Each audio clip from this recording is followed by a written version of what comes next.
Well, thank you for being here, Dane. Hello, everyone. I want to start with a quick question. How many of you feel ready to buy a home, but the down payment feels like the one thing holding you back? You have the income, you have the stability, but saving $150,000 or more in cash, especially in the Bay Area, feels just overwhelming. And that's exactly why California created the Dream for All program. But here's the part most people don't realize. Getting approved for down payment assistance does not automatically mean you will win a home. And in competitive markets like ours, strategy matters just as much as financing.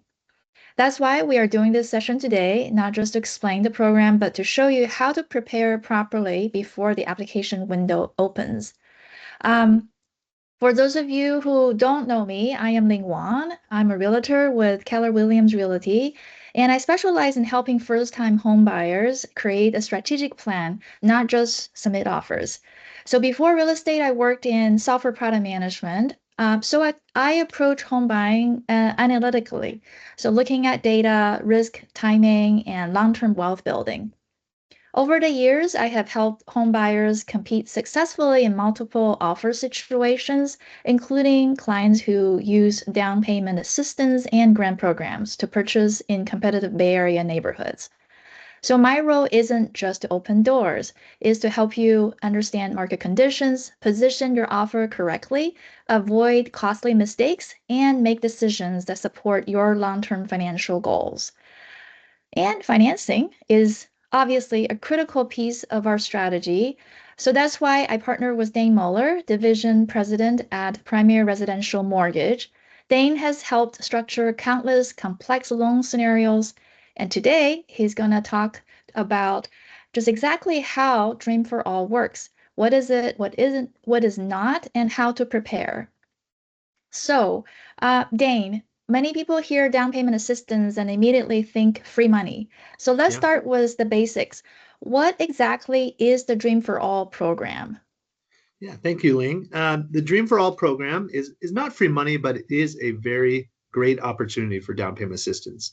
This is the third time they've done that here in the state of California, and they've changed the rules each time a little bit. But this current round, Dream for All will offer 20% of the home's purchase price as down payment assistance, up to a maximum of $150,000.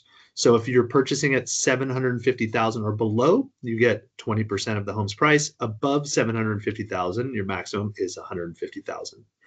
That money is given as a loan. It's an interest-free, payment-free loan. It sits on the home for as long as you own it, or 30 years, or until you decide you want to pay it off, any of those things. At that time period, the loan will be repaid in the amount that you borrowed.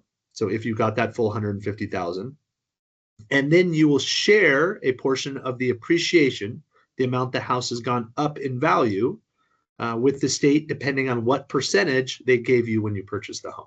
And that's really the cost of the loan, is sharing some of that future appreciation so that this program can lend funds to the next people at wherever home prices are at that time. Wow. So that kind of leverage can really dramatically change buying power, right, for home buyers. And certainly we still need to structure offers carefully, especially in competitive neighborhoods. So Dane, who benefits most from this program? So this program is really designed to create a large bridge from someone who's renting and struggling to save up a down payment to becoming a homeowner with an affordable house payment. So really the people that benefit most are people who do have strong income and have their finances under control, but that down payment piece has been really hard and a challenge. This level of assistance and why they created this program was to get those people an opportunity to own a home and have a conventional loan with an affordable payment. Okay. So I hear that home buyers need to be first-time home buyers. Any other requirements we should be aware of?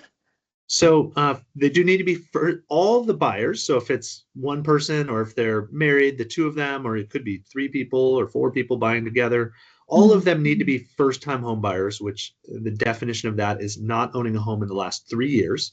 Mm. Um, Cal HFA actually goes a little step further and says it's okay if you own investment properties or second homes. It's not owning a primary residence in the last 3 years, and owning land would be okay as well. On top of that, at least one of the buyers needs to be a first generation homeowner. So if there is only one buyer, that's the person. But if there's multiple people, one person needs to meet the requirement of a first generation home buyer.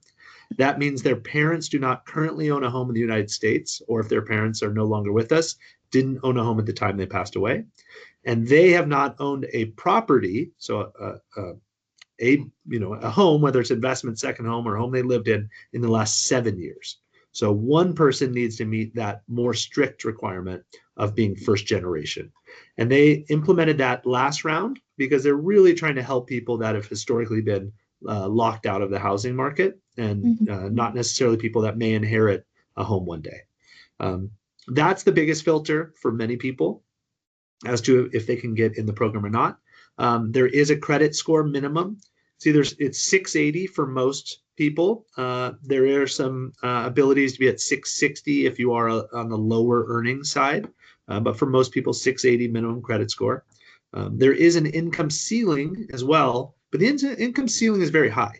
Many of the Bay Area counties are in the high 200s or even $300,000 range for the income ceiling. So we don't see too many people that run up against the ceiling and have issues there. The program does require the home to be purchased to be an owner-occupied property, which most people, that's fairly obvious, but it does need to be a home you're going to be living in. And you do need to meet general mortgage requirements of affording a payment and having job history and all the normal stuff. Got it.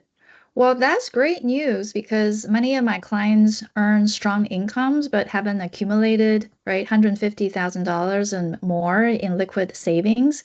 So this program can definitely accelerate their timeline of home ownership if we prepare early and correctly. So let's, I want to make this practical. So I found, I was looking at what listings are available. So there is currently a two-bedroom and two-bathroom San Mateo condo available for sale for 719,000. So Dane, how would this program help in this price range? So at 719,000, you're going to be below that $750,000 ceiling. So you would be getting 143,000 of assistance. Now, the program does give you some flexibility with how you use that assistance. The most normal way or obvious way is to use that as 20% down. And then you as the buyer would cover closing costs and expenses, but your down payment would be fully covered by the program. If you were to do something like that with taxes and insurance, your payment would end up somewhere in the low 4,000s, and you would probably be coming up with maybe 15 to 20,000 in total cash to purchase a home. You are able with this program to put down additional funds of your own, so you're not limited to their funds. They do allow up to a maximum of 5% of your own money to go on top of their funds. So you could take the 143,000, add 5% of the home's price, which is an additional 36,000 roughly. And you could do that as additional down payment, still cover your closing costs and expenses, and get that payment even lower.